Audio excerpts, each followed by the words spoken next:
Bobby has said, I'm the last speaker in a series of 5 about the 5 senses.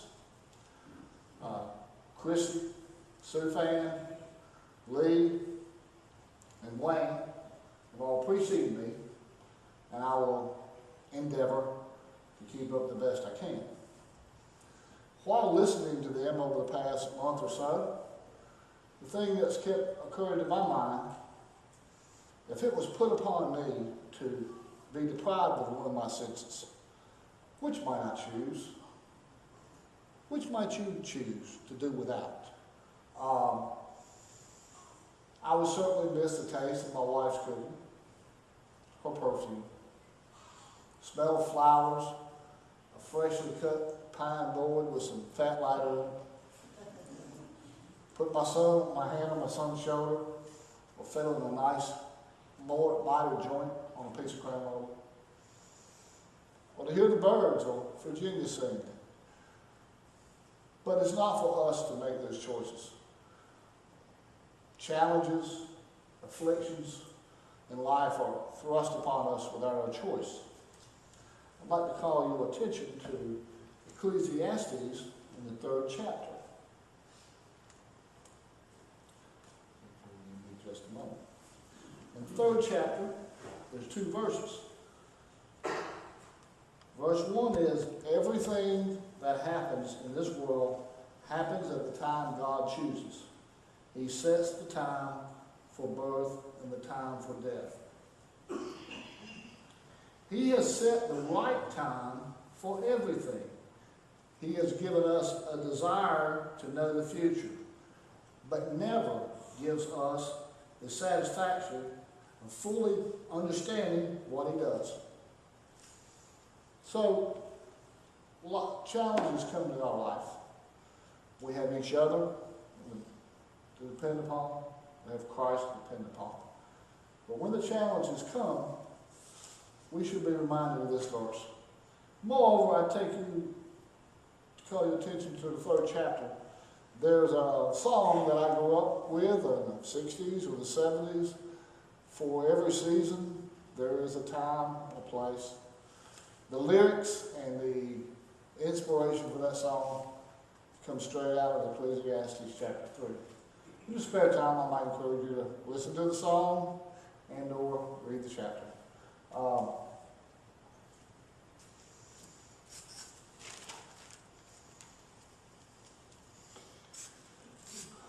God in his wisdom allows things to happen to us, including physical blindness. And today's lesson touches on not necessarily the presence so much of the sense of sight and all its value to it. And I value it for my livelihood and so many other things. But over time, the centuries, many people have been afflicted with the absence of sight. Perhaps they're born with it. Perhaps they haven't come on later in life. Enola Watson, a lady who's been a member of this church for I don't know how long, she's in her 90s now, and over the past several years, she's had to deal with a gradually closing in veil of blindness on her. And I'm always impressed with the serenity, at least outwardly, and the grace which she has accepted that. My father-in-law, Walter Owen, over the last years of his life, faced the same encroaching darkness on him. And he always faced it bravely and dealt with it with a manner which I would like to own up to one day. While preparing for today, I was taken back in time 30 plus years. I was a young college student in Raleigh, attending NC State University. I had an apartment off of Hillsborough Street. It was kind of close to the Young Men's Christian Association, YMCA, and it was close to the North Carolina School for the Blind. Over the centuries, a century or so, who knows how many thousands of young people from all over North Carolina and even outside North Carolina came here to learn basic education, a specialized education, and special skills allow them to deal with their handicap, to become productive and independent and successful members in society. Well, I would see on the streets around where I lived, and even on Hillsborough Street, and it was and is a busy street. I might, in general, compare it to Fort Bragg Boulevard sometimes. And I would see small groups of people, perhaps 2 to 4, out on these streets from the School for the Blind. It might be a sighted adult, an unsighted adult, and 1 or 2 younger people, and I mean adolescents and teenagers. What were they doing there? I kind of wondered and paid attention sometimes, but what were they doing? They were going to school. They were in class, the young ones, and their teachers were with them. What were they learning to do? Anybody want to guess? They were learning to navigate the world, the street, without eyes. Well, if you have heard of the 4 other senses mentioned here today, in the past month, they were developing their ability to use these senses, enhancing them, because they didn't have the vision or very much of the sense of sight.